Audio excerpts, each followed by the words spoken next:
So here's what we as a group are announcing tonight. First, I'm going to reinstitute a 5-year ban on all executive branch officials lobbying the government for 5 years after they leave government service.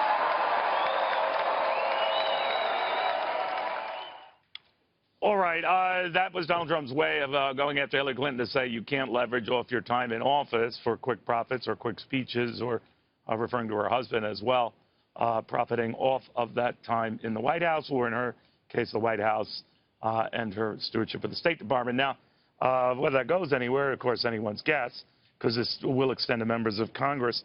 But Congressman Chris Collins, Republican in New York, one of the earliest Trump backers. Congressman, do you think that will resonate? Do you think that will be something he should pound at this final debate? Oh, Neil, yeah, I mean, it's good to be with you. And there's no question Donald Trump's one of the few people, as a private sector guy just now entering politics, who can bring up ethics reform.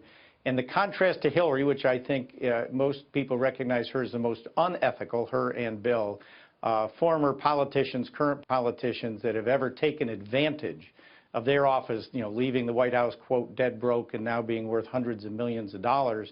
The public is, you know, disgusted with politics, and part of it is this money and the revolving door of elected officials, you know, at the local, state, and certainly the federal level, having a career path that says I'll serve for X number of years so I can then go back into the private sector, leverage off of that, make millions of dollars as a lobbyist. Now, that leaves a bad taste in the public's mind, and I think Donald Trump is one of the few who can legitimately bring this up. Clearly, as president, when he leaves, he's not going to be looking to be lobbying Congress. So I think it is a very good pivot for him. It's an issue that's a real issue, and Hillary's not going to be able to defend her or Bill's money grab after they left office. So I think it's a very good issue. You know, Congressman, polls can change, and we have 3 weeks to go. So far, the trend is not Donald Trump's friend. Some of your colleagues in the House and the Senate are worried that, you know, if it's Hillary Clinton who wins this and wins by a big enough margin, she could take the Senate and or even the House with her. Well, Neil, she's not going to get the House. I mean, we may come back with 130 members instead of 147, but we always knew we were going to lose 7 or 8 seats just based on our retirements. It's still a substantial majority. I do believe Donald Trump's going to win. It's close in these battleground states, but I believe what we'd call the undercover Trump voters, the energy with his supporters dwarfs that of the energy behind Hillary's campaign. So I think it's you're counting on sort of election.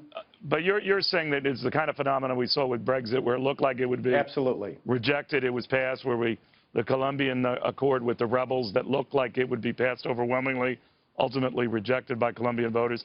So you think a phenomenon or a populist wave like that triumphs?